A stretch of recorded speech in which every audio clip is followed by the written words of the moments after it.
ADHD family. Welcome to another episode of ADHD Love Parent Talk, where we talk about all things ADHD. Today, I have two guests, Juno and Nelly, and we are going to dig into their ADHD stories, but I also wanted to talk about a little bit about their community, the Asian community, because like our community, talking about mental health is kind of taboo.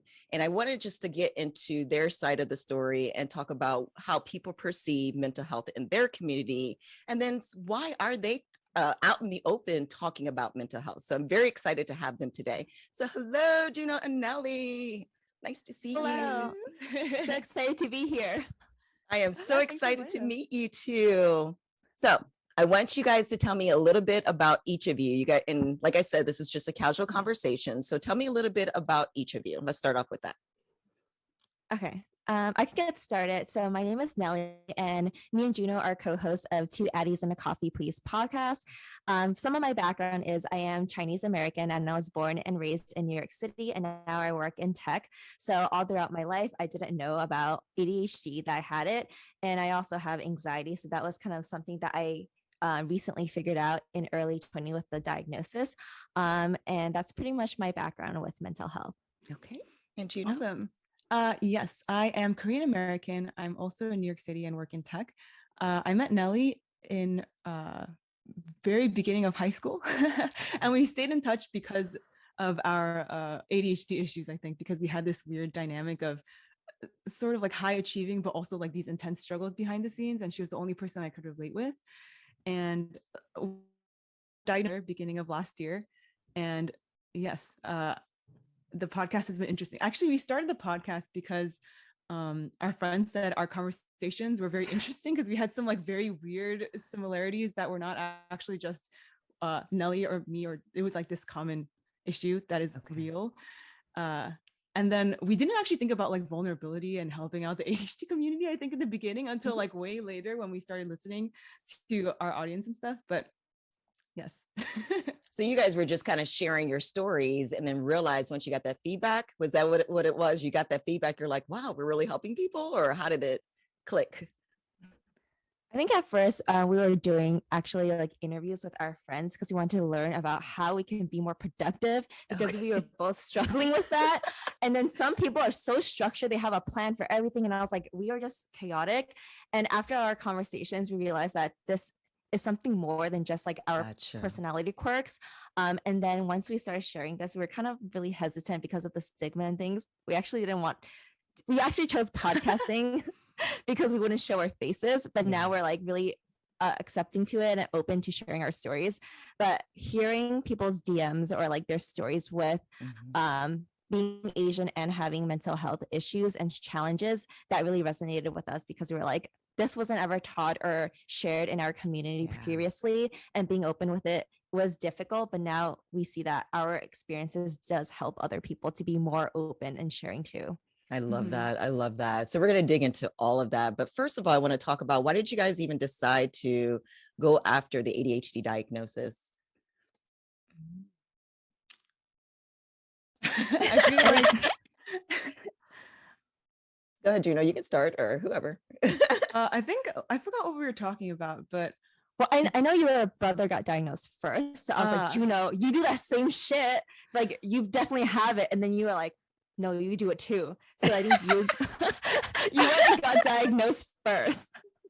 Yeah, I feel like that my memory is a little bit like messed up with this, but for some reason I don't remember taking that seriously in the beginning, because I remember coming across an article about like high functioning ADHD, and I was just like so shocked because I was like, oh my god, Nelly, this is like literally spelling out our personalities and behavior. Like, I didn't know we were so unspecial. But yeah, that's the reason I went in the first place. And then I ended up getting other diagnoses, bipolar disorder and her with anxiety, and I think that started like the intense file and discovery of ADHD. Oh, okay, gotcha. And for you, Nelly? For me, it was mostly, I already knew that I had trouble concentrating and focusing. So actually, when I was 17, I told my primary care doctor that, hey, I have really hard time focusing and concentrating in class. I can't get things done. And she asked me like, oh, what are your grades? And I'm like, oh, they're fine. They're pretty good. And then she was like, maybe you're just under stress. So I looked at my medical records and it said ADHD question mark. And so Oh. she actually told me to go to another specialist to get diagnosed, but then I went off to college, so I never really got that diagnosis. And I struggled a lot in college, and I never realized that it was anything related to ADHD, but I was like, I'm sitting in class and I can't concentrate, but everyone else is taking notes. So I kind of just dismissed that. So it really, was really isolating to be in college without any support or accommodations.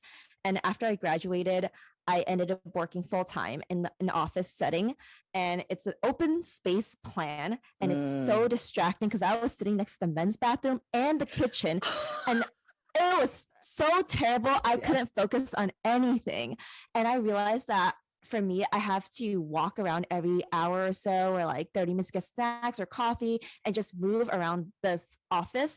And I noticed that my coworkers didn't need to do that.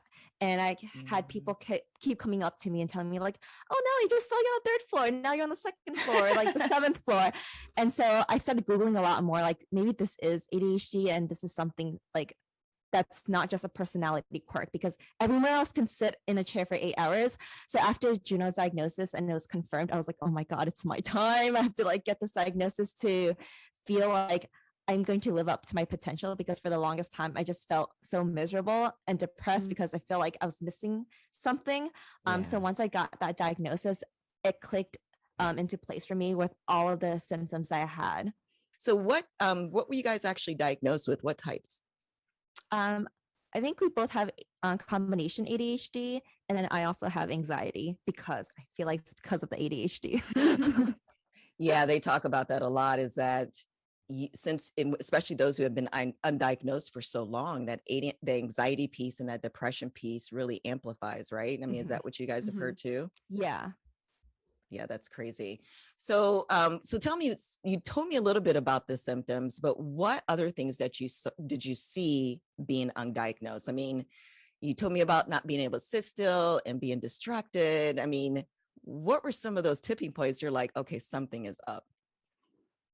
I think it's kind of like two stages, like one in school and then like when I started working.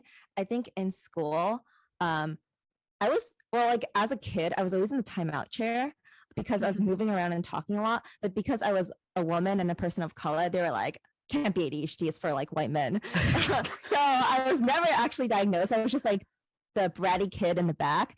And I think like in high school, I remember when I was it was like my senior year, I got banned from eating carrots in class because I would use it to snap it off, and like it annoyed the teacher. And I was yelled at every single day because I would talk so much. And I actually had to be put in front of the class. And there were freshmen in the class more well behaved than I was. And I was like, oh, wow, what the heck? But now figuring this out, I was like, oh, I talk a lot, I move around a lot, I interrupt people. And then at work, because I have so many meetings, I can't focus for like 1 hour long meetings. And it's really like terrible to just be in one place. And I noticed that I fidget a lot.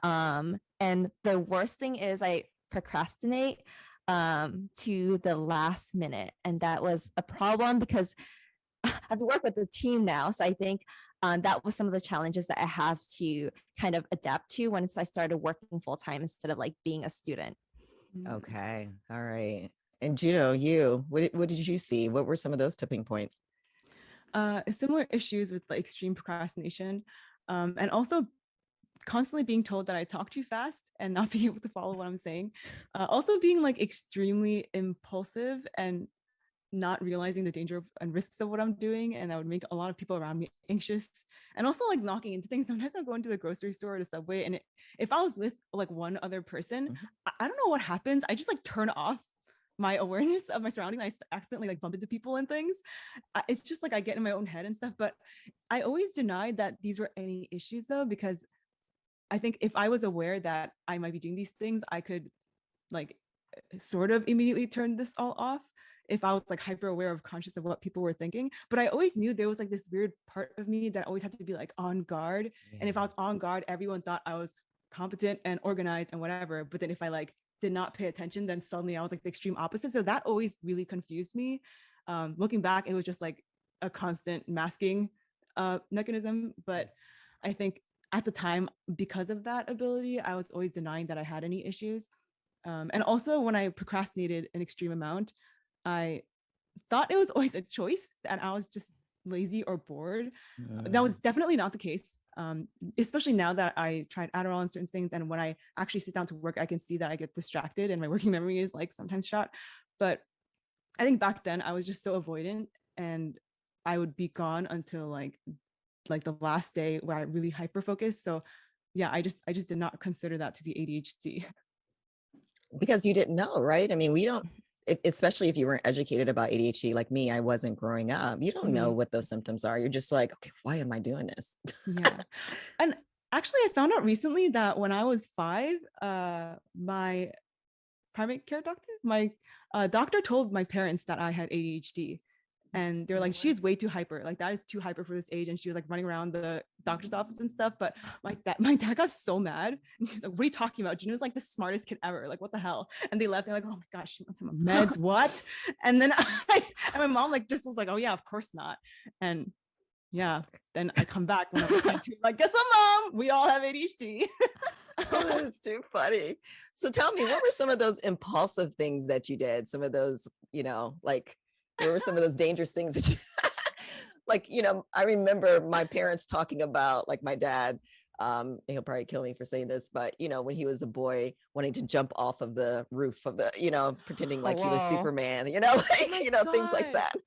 Wait, I was literally talking about this yesterday with my cousins, but it was so dumb. I feel like my brother also has ADHD. My mom also has ADHD. I don't know what happens to my cousins, but they're also a little bit weird. But younger, we would always have these like competitions on who can jump off the farthest from like these. It was concrete. I don't know what the hell we were doing, and we have these jump off these stairs and whatever. And I always had a bunch of bruises on my legs, and my mom was like annoyed of like me having all this stuff, and I couldn't wear dresses and skirts and stuff because I always looked so like messed up on the bottom. And it continued in when I used to live in Denver with my ex-boyfriend.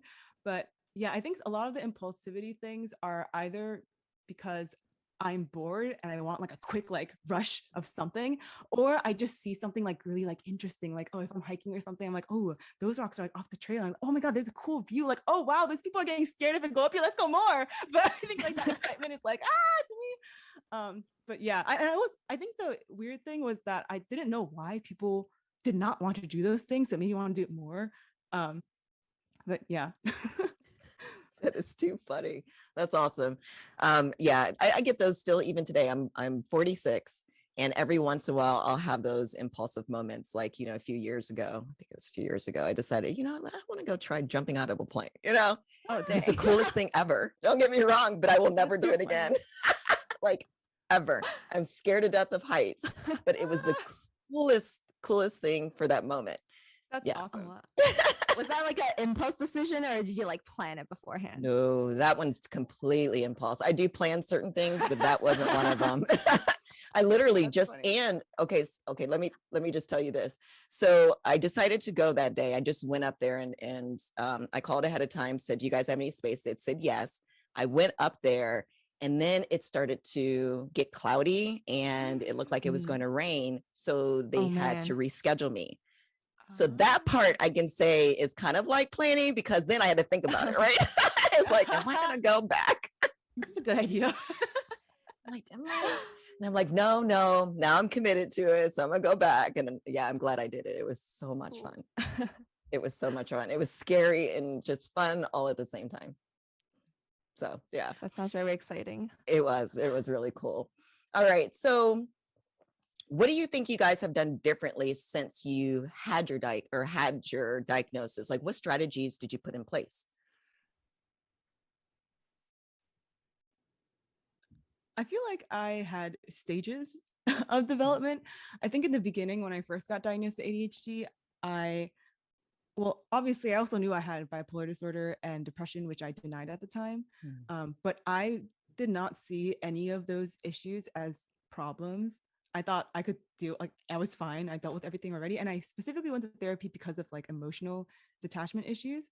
But I think my problem was that I think for the first year, like for many months, I was only trying to treat that in therapy. And for ADHD stuff, I just wanted to use meds. And I don't think I was doing things properly. But because I wasn't treating all of these like comorbidities and other emotional issues or relationship issues that I had, I couldn't actually treat any of my ADHD issues because I couldn't isolate any of them. They were all like so going up and down. I couldn't see like the effects of any of the treatments I was doing.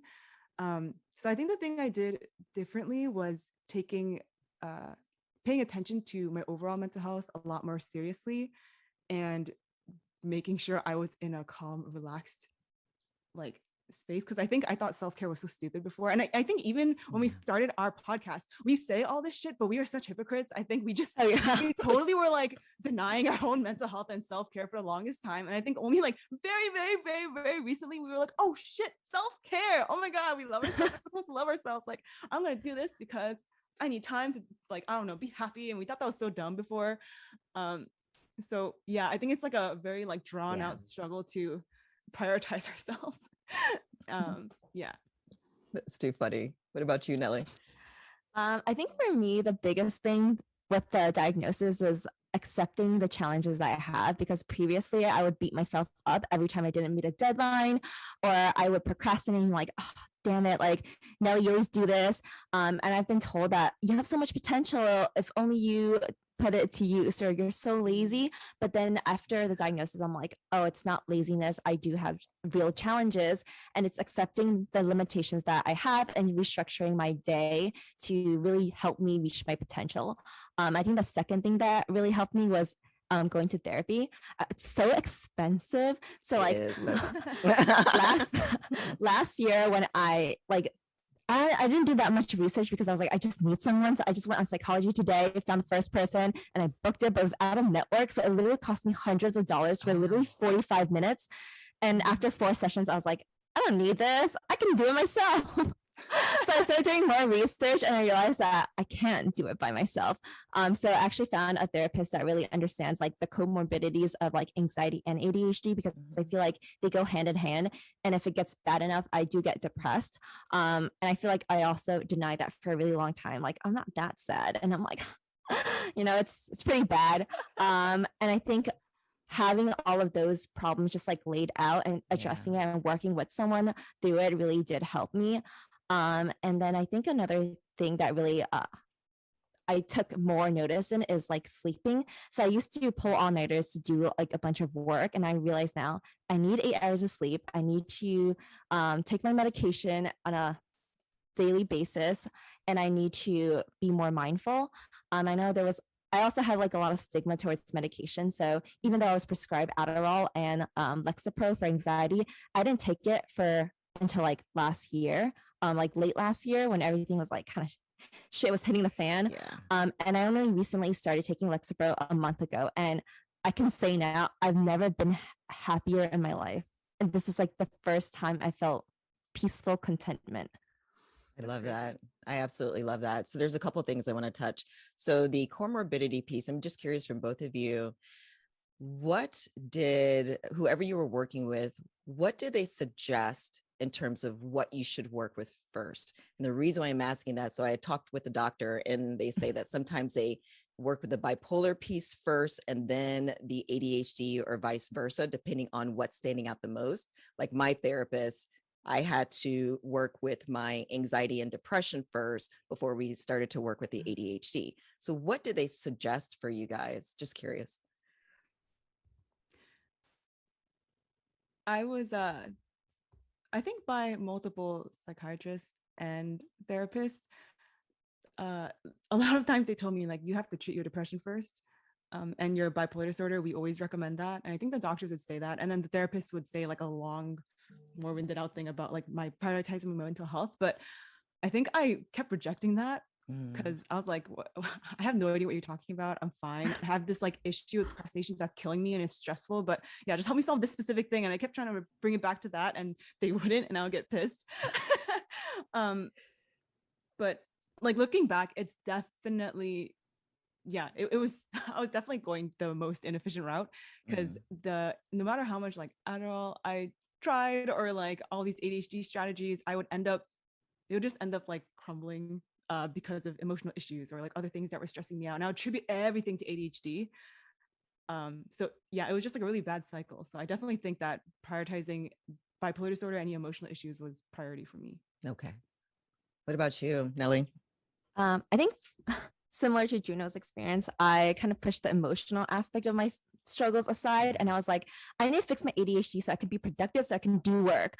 So my first therapist, she gave me a bunch of tips on like structuring my day and planning, but those never really stuck, and I was just like, I'm wasting so much money on this, so I didn't go back. And then the therapist that I'm seeing now, we're addressing more like my anxiety and depression issues and working alongside that to see how ADHD fits in. So it's kind of more anxiety and ADHD versus just focusing on the ADHD portion. Okay. All right. And I did really notice a difference. So when we started to focus on the anxiety and depression piece, once, I don't know how to say this, but it was almost like once those areas started to calm down, my ADHD started to, I don't want to say calm. I mean, it still happened, but it just wasn't amplified. Does that make sense? So Yeah, for me, and everybody's different, but for me, I really did notice that my symptoms, like you said, I having to decide whether I take medication or not, because I also grew up that way where medication was like the last resort. And so we did a lot of multivitamins, exercise, self-care, and medication was the last resort. So for me, it was like, do I take this medication or not? But once I took it, the other things subsided. Like I just was able to focus on my ADHD symptoms that much more. So it's made a huge difference in my life also. So I definitely can relate. Oh, that is absolutely what happened to me. I think the very first time at least according to my therapist, I expressed any sort of hope that I could solve my ADHD issues was a little bit after I started taking meds for bipolar disorder, or like depression, I think, Wellbutrin. And suddenly, I don't know, everything was just more chill. And it wasn't that huge of a deal for me to sit in front of my computer and work on things. Yeah.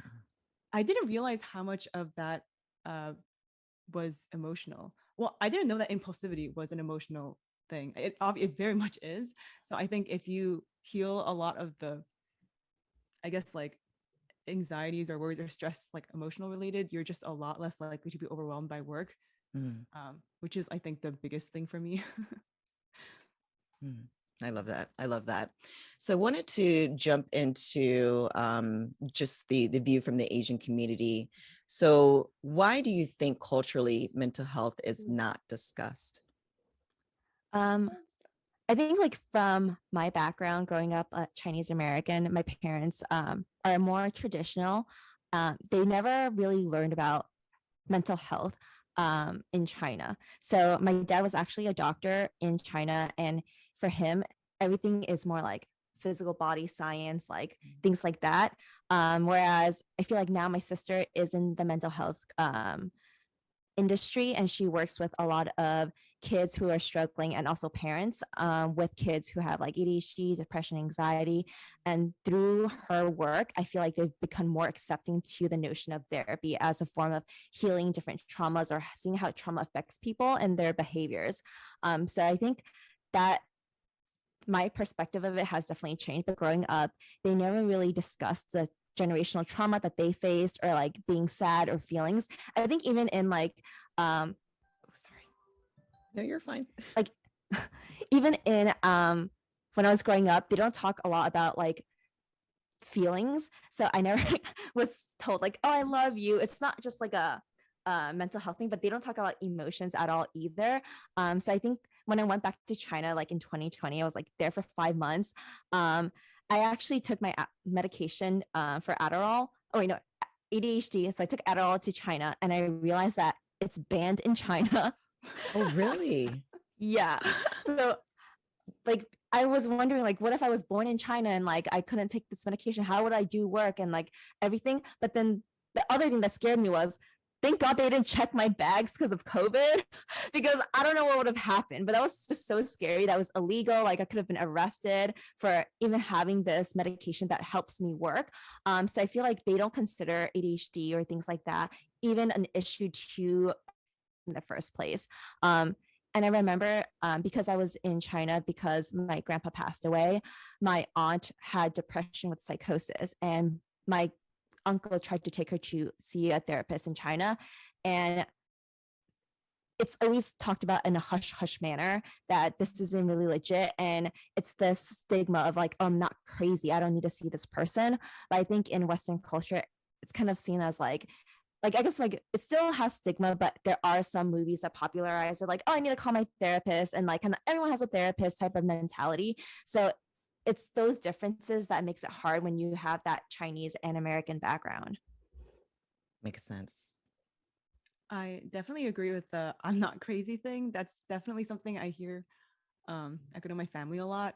When my dad also had bipolar disorder, very obviously, like looking back. And my mom has ADHD, my grandma has ADHD, but like nobody wants to say that they need meds, or nobody wants to say that they need therapy or is struggling with anything that's a big deal, because I think there's like a long, like a big cloud of shame around feeling not okay or not being able to deal with just like life. And I think it's a very, very difficult thing for them to, at least like my family, to say that they need help with anything. So I think like when I was growing up, I just immediately assumed that any issues that I had or things that I complained about were like me being like a whiny baby or something. So, and like, I think even when I discovered my diagnoses and stuff, it was a real struggle for me to communicate that with my family, because they would immediately dismiss everything, saying they have those issues too, but they actually do have those issues. I found they also have ADHD. But they also got in trouble for it all the time, but they had no idea why. And I think my mom is like, I don't know, she's discovering that she has ADHD in her 50s. And she's like, oh, wow, this would have made like so much sense, like helped me so much. And especially my uncle, like I think he got low-key abused a little bit because of ADHD, because everyone just thought you're being super lazy. And I think what Nelly was saying before, like, you have so much potential, but you're not doing anything. I think like, especially when I feel like Asian parents see that, like, you're smart, they can see that you're smart, why the hell aren't you doing shit? Like, it is so angry. And oh yeah, that you're just such a horrible, like undisciplined, like bad person. And I feel like hearing that growing up is so horrible for your self-esteem, because you're constantly being told like you are such a horrible person for not doing something that you don't know how to do. So yeah, I think that's definitely a difficult thing in my family. So how do they feel about you guys talking about this and being open about this? I mean, what kind of conversations do you guys have with the family? Funny. My parents don't actually know that I have a podcast talking about mental health. So I think they just know that, oh, Nelly does a podcast and Nelly talks a lot, but they don't know it's about mental health. That's too funny. So what do you think they would say if they heard it? What do you think? Oh, I feel like they would be so shocked. They're like, so I suggested we do group family therapy to my sister, and like, cause I was like, your health insurance covers it, mine doesn't. Like, can we do family therapy? And she was like, yeah, no, daddy and mommy doesn't want to do that. And I'm like, why? And they're like, they don't want other outsiders to know about like family stuff. And I'm like, oh, well, they'll be surprised about the podcast. Oops. Yeah. That's too funny. I think, yeah, my mom feels similarly. I think when I have certain issues, she would be like, oh, don't tell your aunt and uncle, like, oh, don't tell these people. She actually does know that I have a podcast now, and she did listen to it, but I feel like we talk too fast, so she doesn't necessarily know what we're talking about all the time. But she's like, why do you swear so much? Don't swear as much. She's like, can you explain what this means? I'm like, oh, sure, let me tell you. A little bit toned down version. So funny. That is so funny. So she really, since she doesn't hear the mental health piece of it, I mean, what do you think she would say if she really understood what you guys were discussing? Or does she understand, just not what you're talking about at that moment? I moved back home a little bit before COVID started. Okay. And I think since I've gotten diagnosed, I've been like feeding my mom bits about mental health like every other day. So I feel like now she's really understanding and she just wants to support me. I don't know exactly what she would feel. I know she would still be supportive, but I definitely think that she would be a little bit like iffy and worried and concerned, or maybe a little bit embarrassed. Maybe she'll be happy that it's in English. I feel like, okay, I feel like my mom is like that with me, but I didn't actually know that when she was with other family members and I was gone, she was always defending me, which I would like never expect. Like one thing that we were talking about that always got me really angry is that whenever I wanted to do something for my mental health, she would always criticize it, saying that was so unnecessary, or why do you waste time doing that? But then, and I was so mad at that. But when I was gone and I heard what my cousins were saying, like my mom was yelling at my aunt, uncle, like why she has to do this or else she'll be depressed. Like, what do you think she blah, blah, blah. And I was like, oh, wow. And I feel like that's the case for a lot That's of awesome. like affection and mental health stuff. Like she won't ever tell me like super affectionate things necessarily, but she'll tell other people and then they would tell me, and I'm like, oh, my mom loves me a lot. That's awesome. That is awesome. I mean, so you know in your heart that she, well, you don't even know in your heart, you know for a fact that she is sticking up for you and she has your back, really. Yes. Right? Yeah, that's Love really, them all. really cool. So let me see, what else do we have? So have people wanted you, so the people that have heard you, is there anyone that wanted you to keep quiet? And if not, if anybody does bring that up, what would you say to them? I think no one has ever told me to like keep quiet about certain things, but I think some of the anxieties that I do have is around like people from work finding out that I have mental health challenges or obstacles. And I think that's in part because of the stigma that, oh, I can't get work done, or like a procrastinate, or I guess if you have executive dysfunction and then you can't execute, I don't want that to be something that holds me back in my career. But I actually told my manager, well, I am starting a new job. I told my previous manager, I was like, would you have wanted to know this earlier? Would that have helped better manage me? And he was like, yes, definitely. So I am more open about sharing my experiences, because I feel like I am not ashamed about like my diagnosis and things like that. But I do think I definitely understand and relate to the anxieties that people have in opening up. And I think for everyone it's different. But I want to tell people that having mental health challenges, it's a human experience. Everyone gets depressed, anxious. So if they do have anxieties about sharing their stories, I would say it is scary to be so open and vulnerable with either like a close friend or family, or even like a bunch of strangers. But at the end of the day, people will be able to relate, because everyone goes through it at some point in their lives, either through grieving a family's loss, or a friend, or difficult situations in your life. I think everyone will go through it at some point. Yeah, I agree with that. And then what about just, within your community, if anybody wanted you to stop, what would you even say to them? Something similar? If they wanted to share their story? Yeah, in the Asian community, because in the Asian community, as you were saying, it's about just keeping things in, right? We don't share our business outside of our family, even if we pay for, even though we know that this person's going to keep it a secret because we're paying them. We don't share that information. So what would you say to them? Oh my God, I would say everyone needs to say something and like just speak up and share every story, because I feel like when I went to China and heard like my grandparents telling me stories, I'm like, oh my God, that's trauma. You need to go to therapy. And I hear my friends' stories. I'm like, oh my God, you need therapy too. I'm like, everyone else needs therapy so that I can exist in peace. Because then like their vibes affect me. So I'm like, y'all need therapy. I love that. What about you, Juno? That's funny. I feel like it is definitely like a tricky thing to navigate. I know sometimes, because people always say like, oh, if you open up, then other people will also open up. That's like a hit or miss for me.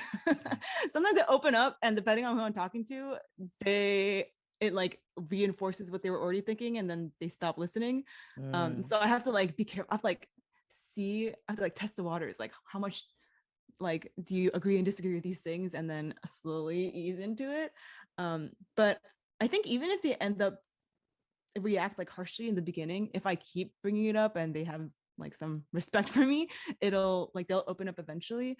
I think it just takes time for it to be like normalized within the Asian American community, and if they see enough people with it, they'll be more chill. I feel like after I've gotten a little less like freaked out by telling people, I discovered a lot of people I know have ADHD. Yeah. And or like their relative or girlfriend or boyfriend have ADHD. And I was like, holy shit, everyone has ADHD, or everyone knows someone with ADHD. Or they don't, or they have it and they don't know that they have ADHD. And in the conversation, I feel like I can like low-key diagnose people now. I'm like, oh, yep. Yeah. Someone. And they're like, I don't know. And then a few months later, oh yeah, maybe. I'm like, yep. That is awesome. That is too funny. So let's talk about the opposite side. So there's people like you who want to step out, whether they just want to, be an advocate or do a podcast or get on YouTube and start really having conversations within your community. What would you say to them to give them encouragement? I would say just go and do it and don't be afraid. Even if you don't post it anywhere, recording something or just writing it down somewhere, I feel like is the first step, because I feel like when we were doing it, we are both so nervous about sharing our stories, and like we didn't really think about like the execution part or anything. It was just like, just go and do it. And then we just jumped in. And then after we figured everything out and launched, we just like kind of shut down. We're like, okay, whatever, and like stepped away from it. So I think that was helpful, because thinking about the logistics and the content kind of separates you from like, oh, I'm like telling people everything. Yeah. So I think that kind of mentality really helped in sharing that. And then through telling our stories on our podcast, I feel like it was a form of therapy for us in terms of healing and accepting our diagnoses and being more open. So I do feel like storytelling is a way of coping with everything and the challenges of life. I also think it's really helpful to be around people who also support you, because especially while you're creating the content. So if I was since I was with Nelly creating this whole thing, it's become super normal and we're laughing and everything is like chill. I feel like even if there were two other people who were super negative in the same room all the time, like you could start doubting yourself, you'd be like questioning whatever. And I think a big reason I also felt happy doing this was the ADHD interviews we were doing on the side for research were so motivating, because they were all like super supportive and super excited about stuff. So I was like, oh shit, this is awesome. Like, fuck the other people. There's all these huge, there's this huge population of people who are going like unnoticed who would really love this content. So just staying within that bubble for a little bit and exposing like a little bit at a time is awesome. I don't think we were just like, let's expose everything in the beginning. And that also helped. I think a common issue I heard from people with ADHD is like a concern of like oversharing. And I think it's like the switch that I used to think I had. It's like, I tell you everything or I tell you nothing. But every time I told you everything, like I had zero boundaries. I was like, anything is on the table. And I think that was the reason it was so difficult for me to like even like move that switch. But now that I realize, okay, first of all, it's not good to tell people every single thing without like thinking about it or intention. But now that I know that I can make a huge difference just telling like this specific part or this specific part, it's like a lot less scary.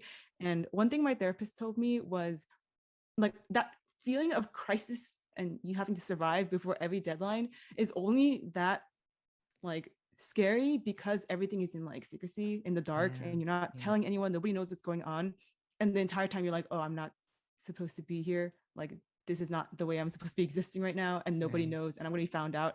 And even if just like one person knows what's going on, it just makes everything feel like safer. And you realize like, oh shit, this is a problem. We can solve the problem. This is not me. It's a struggle that we can figure out together. I think, just telling one person like helps like externalize that a little bit. I love that. So, Juno, I mean, so for me, well, there's two things. My mom was very open about mental health, right? So I was very blessed to have a mom like that. But when I started putting this information out there, I didn't realize that I was going to be one of very few Blacks that were talking about this. And it's just been a very interesting ride to see their very few faces. Even when I go to ask people to interview, there's just not many of us talking about it or even willing to talk about it. They still want to keep it closed up. You know what I mean? They don't want to show their face, as you mentioned. And so I wanted to say, okay, I want to be that person that steps out. you know, I want to be one of those few that is going to be open. Now, to your point, I take my time in terms of how much I open. Like in the last year, I think I've opened more and more and more about my situation, about what's going on with the children, because people need to know. They need to know that they're not alone, right? They need to know that there is a whole community. I mean, in the US alone, I didn't even realize in the US alone, there is 11% of children that are diagnosed with ADHD. That doesn't include the adults, you know, that doesn't include the globe, right? So there are so many people diagnosed with it and they're hiding it. And this obviously doesn't even include those who are not diagnosed, right? So there's a lot of people that really need people like us that will stand and talk about this. And so they know that, so to your point, we will be normalizing it. So yeah, I love what you guys are doing. So so definitely. I love that. Yeah. And then I guess like also adding on to what you were talking about, how there aren't that many people like us, like people of color and also women with ADHD talking about this. I think that was one of the biggest inspirations for us to share our stories as well. Because I think when I was doing my research and trying to find someone who has like the intersectionality of the issues that I had, I was like, where are they? The stories are not the same as mine. So if I hear like white men talk about their issues with ADHD, that's not the same as someone like me. Exactly. And I couldn't find that anywhere. So I really love like what you're doing and sharing your stories. Yeah, thank you. Oh, and you just brought up a good point, Nelly. So that 11%, it's mostly white men. So that's a whole nother thing, right? Because a lot of girls are being missed. And to your point, a lot of people of color are being missed. So yeah, I had a coworker tell me, I didn't know like you could get ADHD because I only heard about white men. And I was like, what? Wait, someone so said that to you? Yeah. I was like confused. That's funny. Oh, that is so funny. But it's so true, right? That's the reality. And then we think about all the, as Juno, you were saying, so we think about all the research and, you know, all the tips and tricks. A lot of that is based on the research of the white men. So we always have, that's why I try to interview as many people as possible, because I want to share what works for them, not necessarily what, you know, was on Google, right? I wanted everybody to share some of their tips and tricks and what has worked for them over the years. And because again, it may not work for everybody, especially if a lot of it was based on a certain population and a certain color. So anyways, yeah, love that. All right. So just to close it up, is there any last things that you would like to share? Anything that we may have missed? Any last tips, any last thoughts that you would like to share to the audience? And also keep in mind, I'm sorry, Juno. So also keep in mind, so a lot of my audience is parents. So if there's anything that you would like to say to parents about how, you know, what you think in terms of being open about ADHD or whatever you want to share. So, you know, any last minute thoughts? I think I would like to tell the parents that even if your kid has ADHD, that's not a limitation into what they can accomplish in their life. It's just you have to do things a little differently. So I grew up without knowing that I had ADHD. So I just thought the world was my oyster and I could do all these things. But I do kind of think about if I had been diagnosed earlier, whether I would have let like this diagnosis be like, oh, this is why I can't do XYZ, or would have been like, oh, now I have like the medication and resources to help me do even more. So I feel like it could have gone either way, but I feel like I would love to tell the parents that this isn't like a bad diagnosis or a good diagnosis. It is what it is. It's just that we have to do things not the neurotypical way, and to always support your kid in like whatever they need help in. I think I would definitely agree with that. I think that was also a concern that I had when I thought about like if I was diagnosed early on, if I want to diagnose like other kids. It was a struggle with my mom too. I want people to know that having ADHD is something I'm sort of proud of. And I don't know if I would change it. I think a big realization that I had recently was even after telling someone I had ADHD, I can still be taken seriously. I can still talk about these struggles in a very like I don't know, dignified way. I don't know why I always thought that like when the mask comes off, haha, I'm like this silly goose now. That's not the case. I could talk about it in a very like calm, respectable manner. I don't know why that was such a weird concept to me. I just thought it was like I have my dignity or I don't. um, but yeah, I think like looking at what you were saying, you need other people like you to see that you're not alone. I feel like, and I remember you were saying earlier that it was weird that people told you you were articulate, and it was surprising. And like, what the hell? What are you talking about? Yeah. And also right now when I hear other people's impression of me, it's just like such the opposite of executive dysfunction. Like I feel like they're complimenting me on like execution, and I'm like, holy shit, I cannot tell you I have ADHD. What? But I think if more people knew that, hey, this person can be someone with ADHD, it would be less scary to do those things. Yeah, I definitely think maybe don't like say from the get-go in the very beginning, hi, I have ADHD and blah, blah, blah. Like that's not your like, identity. I feel like in the beginning, I just associate my identity so much. But you're so much more than just your diagnosis. And you have all of these like amazing, beautiful things about yourself. And it could be in the execution area and focus, like hyper focus. That's just amazing. That's like a superpower. So yeah, I think just remembering that you have so much potential. There's so much like famous, successful, awesome people out there with ADHD who are crushing it. You might have to like Google a little bit more because it's not. Michael Phelps has ADHD and Simone Biles. Emma Watson too. Oh, there's a lot. People don't realize it. But I like the fact that people are opening up more and more, because that's another thing. Even people who are out in the forefronts, like actors and dancers and gymnasts, they were very closed about their ADHD. So more and more we're seeing people even in front of us on television sharing the fact that they are dealing with their own mental health situation. So that's really cool too. Yeah. I love that. All right. So is there anything that has helped you through your journey in terms of any type of resources, be it books, podcasts, YouTube channels, anything that you can share with the audience?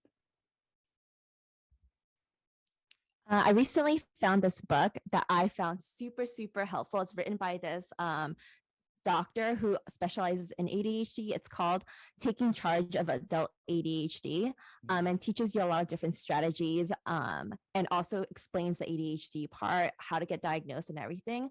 And another thing that helped me was How to ADHD YouTube channel. So I found that through like a TikTok video, and then I started watching more YouTube from this person. And I think that was really, really helpful. And she explains a lot of tactics to go about organizing your day or like not being late and things like that. So I think that's helpful. Yes, I love that one. I absolutely agree with that. I don't know if this is way too specific of a thing, but it's so important to me in my work. But I think the biggest issue I have is always related to timelines and procrastination and like losing track of time. And I think that has made a very huge difference in my ability to work. I need like some kind of visual representation of time, whether it's like a visual timer or like a calendar on the side. If I don't have that, it's so difficult for me to keep track of things. Yeah, I don't know. There's so many strategies out there, but like if I had to only choose one, like I need a visual representation of time. Yeah. And so to your point, for me, I need alarms. So like for this meeting, I have, I had my alarm set on my phone, and then I have my alarm or the calendar popping up to remind me, because I have so much in my brain, and there's so much going on around me. I'll forget something. I forget things that are extremely important. Doctor's appointments, like. Yeah, I definitely agree with that. But I feel like even with reminders, I think one issue that I had is that since I'm like expecting that reminder to go off, I like freeze and I can't do anything. And Right. because I don't know when, it's like, oh, in 40 minutes, I have to go outside. But I don't know when that's going to happen. And I'm like, oh, is that going to be in 5 minutes, in 10 minutes? So I keep looking at the clock and I can't do anything, and I don't feel calm. So if I have like this timer and there's like this color and it's slowly disappearing, and I could just keep glancing at it to know, like have some context where I'm at, that just like, it's like a game changer for me. Like I can breathe and I'm like, I have time to do this. Oh, this is and like the more I use it, the more I have like some intuition about what this like area of color means in terms of how much time I have and what actions I can do. So I think it's also like training myself to be a little bit more aware. Yeah.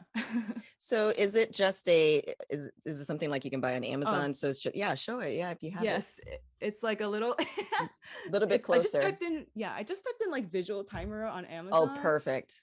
Yeah, and it's just a 60-minute timer, and you twist the knob in the middle, and Yeah. it has like this colored area, and it like beeps. Love that. Okay. That's good. Okay. I like that. Yeah. So there's, When you like I said, mentioned, go ahead. oh, sorry. When you mentioned a bunch of alarms, my alarm actually went off in the middle, so I had to like turn it off.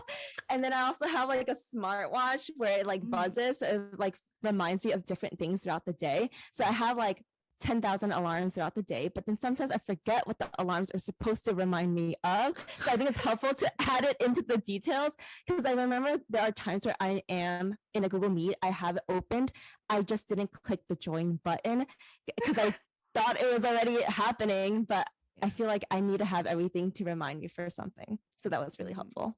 Yeah, that is helpful. And see, that's why I talk to different people, because you guys all do different things. So that's really, really cool. So if people have any questions for you, can you tell people how to get a hold of you, and then also mention your podcast name again? Sounds good. They can reach us at Two Addies and a Coffee Please podcast. On Instagram, we're at Two Addies, TWOADDYS. And we also have a website called twoaddys.com. And you can reach us at Gmail at twoaddys@gmail.com. Awesome. Awesome. That was so fantastic, Juno and Nelly. We're going to have to do something like this again, something different questions, Awesome. but this was so good. So thank you. Thank you for your time. Yeah, thank you so Thank much you. for Really talking with us. And you're super awesome. Oh, I'm so happy to find you. I'm so excited about what you're doing. Yeah. Thank you. It's a lot of work, but it's so Representation. fun. It's so fun. It is. You know, it's funny. I don't know if you guys feel this. You know, there's waking up for work, and I always tell people I am so glad to have my job because just of what's going on in the world. So I don't ever say anything negative. But there is when I do this and I'm just like excited. Like I'm excited when I was excited about, you know, talking to you guys and getting into your stories, and then I'll be excited about editing it, and you know, I'm excited about the conversations and getting it out there, and people, like you said, they get to they send you DMs and you're like, I relate. I'm just excited about all of this. So yeah. So I appreciate it. All right. So hold on just a second. I'm going to close it up. All right, everyone. That closes another episode of ADHD Love Parent Talk. If you want more content like this, please do not forget to hit the subscribe button and hit that notification bell, because every time a video comes out, you will be notified. And if you like this video, please hit the like button. All right. Have a wonderful day, everybody. Bye. Bye. Bye.